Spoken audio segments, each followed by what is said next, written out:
What's up, y'all? So I just wanted to do a super quick walkthrough on Stable Diffusion based Deforum animation. This is a notebook built on Google Colab, which allows us to make animations with lots of different fun settings. I'm just going to show you a really simple 2D animation with basic prompting and get you started. So here's the Deforum interface. This is a Google Colab notebook, and as you see, there are subsections, and I'm going to go ahead and collapse them all so that I can walk you through each one, and it will be pretty simple. I'm even going to do something cool and just go ahead and delete this whole section because we don't need it right now. Here's setup. Okay, the setup section obviously is the first section in order to get started. This first play button here will initiate the NVIDIA GPU section, and what this means is you're actually borrowing GPU processing power from Google. So graphical processing unit, yeah, power. So there we go. It just loaded me up with a Tesla T4 graphics card. So that's freaking awesome. You literally get to borrow it. Okay. Next up, we need to get our model and output paths loaded up. So we just go ahead and click play on this one. And this is going to let us do model and output paths. So go ahead and click connect to Google Drive, and then choose your Google account and log in and get all that set up. So I will do that. Just pardon me for a second while I do so. Go ahead and click allow. And so I'm giving this Google Colab notebook permission into my Google Drive account. So take that as you will. But I have been using this for a while, and I feel comfortable doing that with the limited permissions that it does request. So at this point now, it's connecting to my Google Drive, as you see, and look at that. The little check mark means that it's done. So the next step, we got to set up the environment. This is just another little background program that it needs to get ready. Same with the Python definitions. It's a little background, coding that it needs to get ready to do its thing. And then there's this one, which is loading the CKPT file, which is the Stable Diffusion pixel data model checkpoint. And you do need to have this in your Google Drive sitting somewhere. And I do. And so if I were to click play, it's going to work. I uncheck this for now for the tutorial because it does take a long time to check the SHA-256, and so that's just a security measure.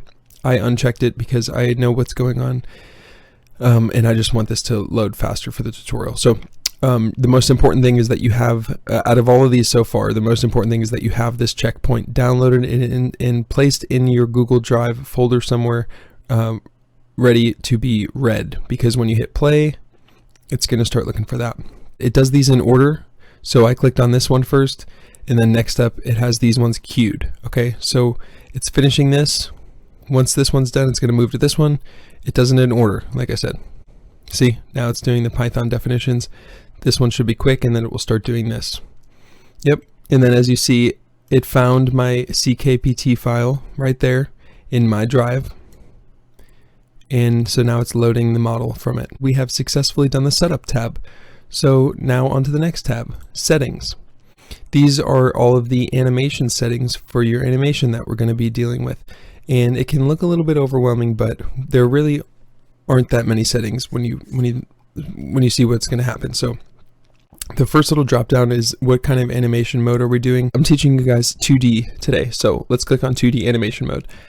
Max frames is how many frames that are going to be in this animation, and it will stop when it reaches that number. I just wanted to show you a quick little math. If you do 1,000 divided by 30 frames a second, then that's only 33 seconds. So that's like, dang, like 1,000 seems like a lot, but then it only turns out to be 33 seconds long. And so lately when I'm making animations, I'm making them something like 2,000 or 3,000. And so that way at least I hit the 1 minute mark. And another thing to keep in mind is we're borrowing Google's graphics card, like I said, up at the top there, and they do have usage limits on it. And if you run out of usage limits in the middle of your animation, it will absolutely just cut you off. Okay, there's no way around that. And it can kind of suck. So don't go too high because then you'll lose the end of your animation. So 2,000, if I hop on here and I start working on a 2,000 frame animation, I'm typically having some good experience. Okay, so there's your max frames. The angle is how much angle angularness is happening in this animation over time. So when this is motion parameters, this is frame by frame motion that is being applied every frame. So frame 1, frame 2, frame 3, frame 4, frame 5, all the way to 2000. Okay, so if you set the angle really high, it's going to be spinning like crazy through the whole animation, and you need to be aware that each frame is trying to feed off of the last frame, okay, like interpolation. And so if you're having it move so fast, it can never really scan the frame and understand what's happening in order to smooth in to the next one. So you can't overwhelm it with these settings. Just to give you some baselines, I like 0.1 if I wanted my animation to spin. 0.1 seems like a pretty reasonably viewable spin speed. Zoom, I like to do 1.01 on zoom. If I wanted a zooming animation, it seems to be nice and smooth.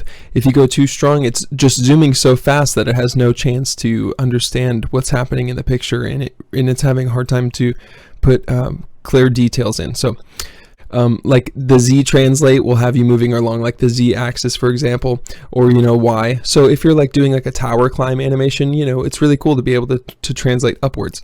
So similar with the angle math, it's kind of like 0.1 would be a good example of shifting. The animation style that I have been really clinging to is zooming animations.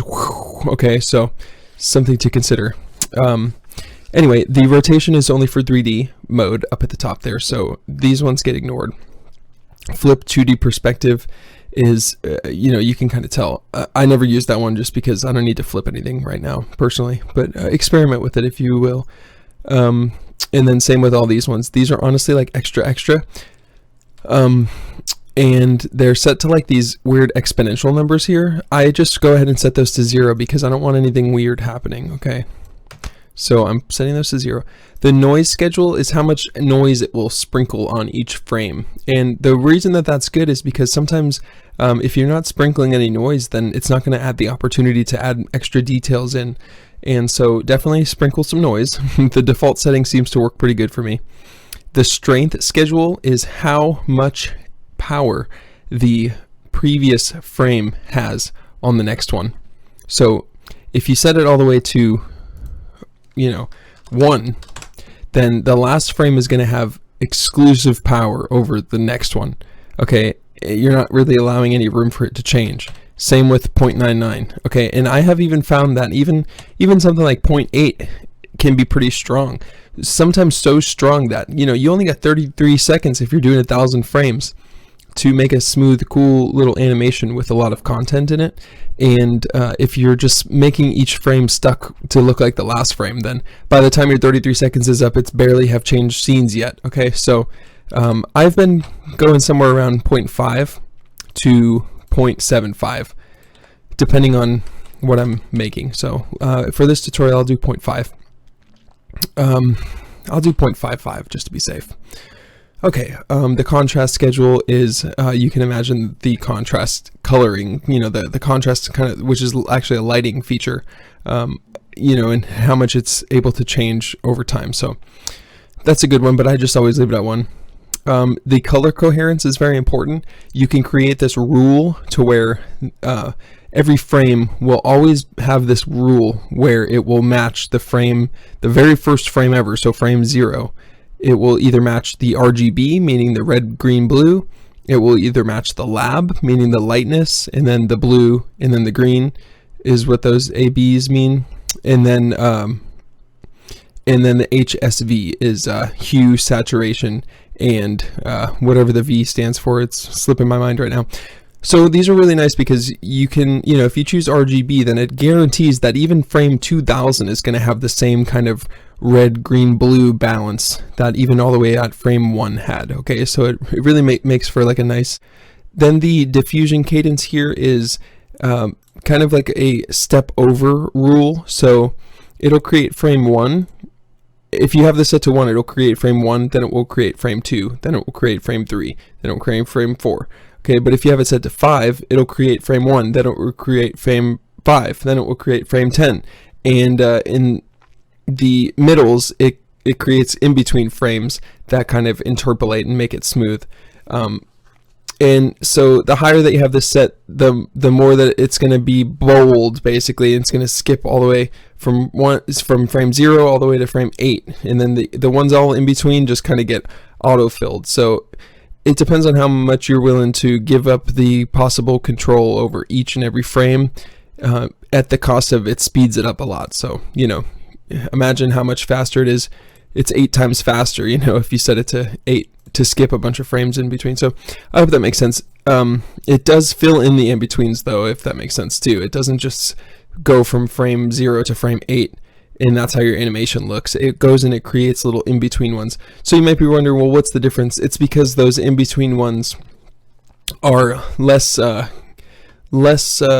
controllable. So they're kind of just smoothing frames rather than detailed frames. I hope that makes sense. All right, then this interpolation section here, this checkbox will turn it on, and then this will set how many frames do you want it to check for interpolation, which just basically means similarity between one frame and the other frame. And so if you set it to 1, then every single frame that goes by, it's going to check that it's similar to the one right behind it. And then of course if you set it to 5, then every 5 frames that goes by, it's going to check to make sure that it's kind of smooth to the ones behind it. And so with that said, you know, if you change it to 1, then that means every time that a new frame generates, it's going to be checking for interpolation. And of course that will slow you down a little bit, but that means that smoothness is going to be increased. In which case I'm going to set mine to 2, just to I'm enabling that interpolation because I like that smoothness that it offers, but I'm setting it to 2 so that way it's not checking every single frame for interpolation. All right, so that's that section. Once you got all the settings set up, of course, once again, hit play, and that will lock all those settings in. And now we can collapse that and move to the prompts. So the prompts are very similar to image generation. And in fact, prompts, this section is only for if we were messing with image generation, which is here, and you do none, and that would let you be doing image generation through Deforum, which is useful in its own regards, but we're not doing that. We're doing animation. So here's the animation prompts, and just to briefly explain, frame 0, and then this is what it's going to start prompting when we reach frame 20.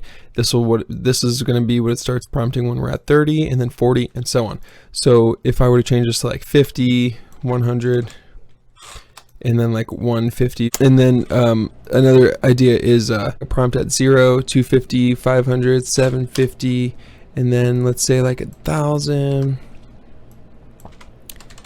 And then what we can do is copy all of these ones and paste them, and then we have, I'll add a 1 after it, so 1, see that?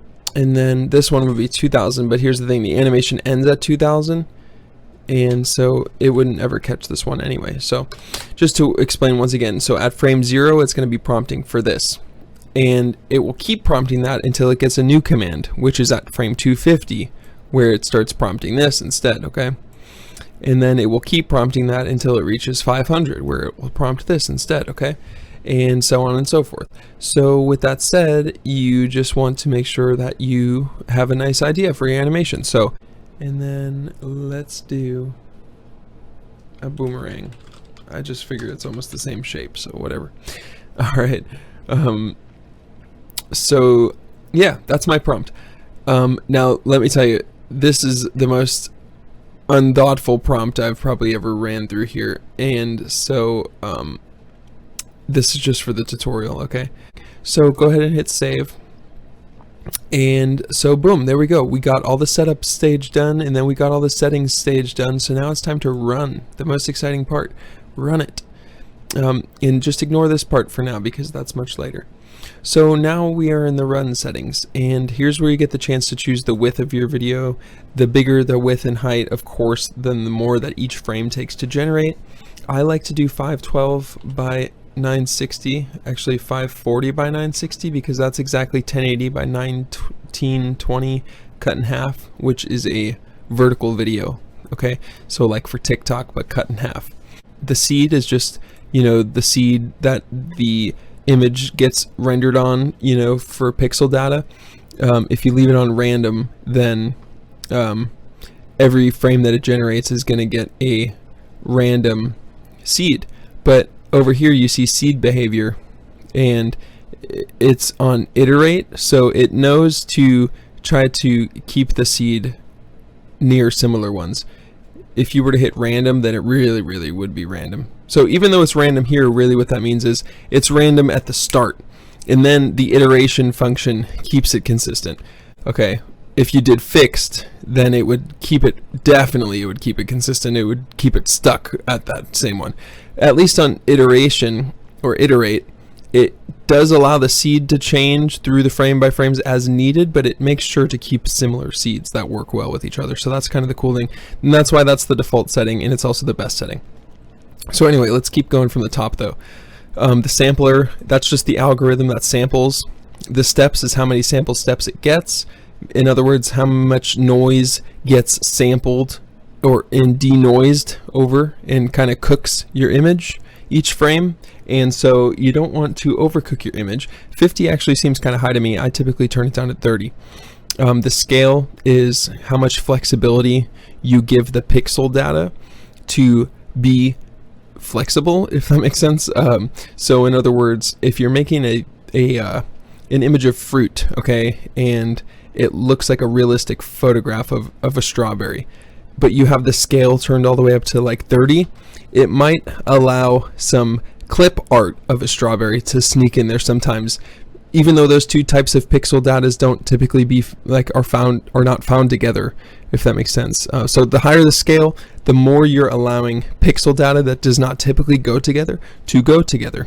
Okay, and the lower the scale, the more it's going to go, no, I'm not going to allow any unwelcomed pixel data into this creation, only stuff that, so sometimes you're too strict with it. So that's why 7 or 5 or 10 is a pretty good range. 5 to 10 I like on the scale.